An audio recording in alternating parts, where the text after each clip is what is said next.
দুর্গা মন্দির, সাংস্কৃতিক মঞ্চ, সিউড়ি বারুইপাড়া সবুজ সংঘ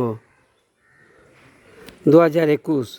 এর 4 বছর হলো মন্দিরটা হয়েছে। আগে 2 বছর পুজো হয়েছে।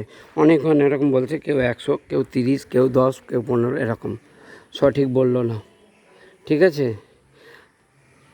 মসজিদের জায়গাটা তো পরিষ্কার পরিচ্ছন্ন থাকে, কিন্তু মন্দির চত্বরটা দেখছেন কীরকম নোংরা জঘন্য। সাপ ব্যাং বিচ্ছু লুকিয়ে থাকতে পারে না, তা পরিষ্কার পরিচ্ছন্ন নাই কেন? আকন্দ ফুলের গাছটা থাকুক, জবা ফুলের গাছ থাকুক, কিন্তু এইগুলো নোংরা কেন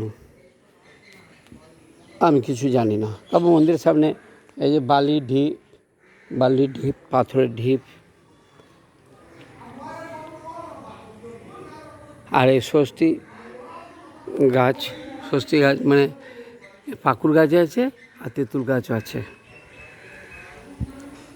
তারা আপনারা প্রত্যেকে বিচার করবেন। এটা অনেক কষ্টে হয়েছে, বলে কয়ে তবে হয়েছে।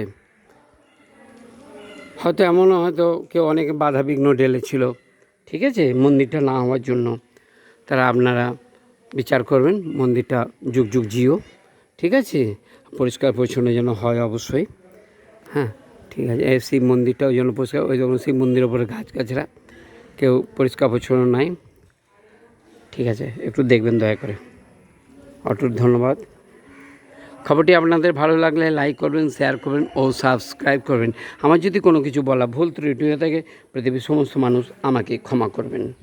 দেখুন সিঁড়ির উপরে কত নোংরা, পরিষ্কার পরিচ্ছন্ন নাই, আজে বাজে জিনিস পড়ে আছে।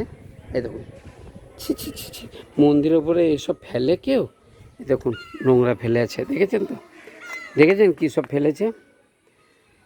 আজে বাজে যে ফেলেছে তিহার জেল ও ফাঁসির অর্ডার। হাম কুছ নেই জানতে, তুসে কি গালে ভাবে মুন্ডে। আমার কোটি কোটি অপরাধ ক্ষমা করবেন প্লিজ। ওয়েলকাম, গুড মর্নিং, জয় রামকৃষ্ণ। ঘোষণাটি আপাতত এখনকার মতো শেষ হলো। খবরটি ভালো লাগলে লাইক করবেন, শেয়ার করবেন ও সাবস্ক্রাইব করবেন। আমার যদি কোনো কিছু বলা ভুল ত্রুটি হয়ে থাকে, পৃথিবীর সমস্ত মানুষ আমাকে ক্ষমা করবেন।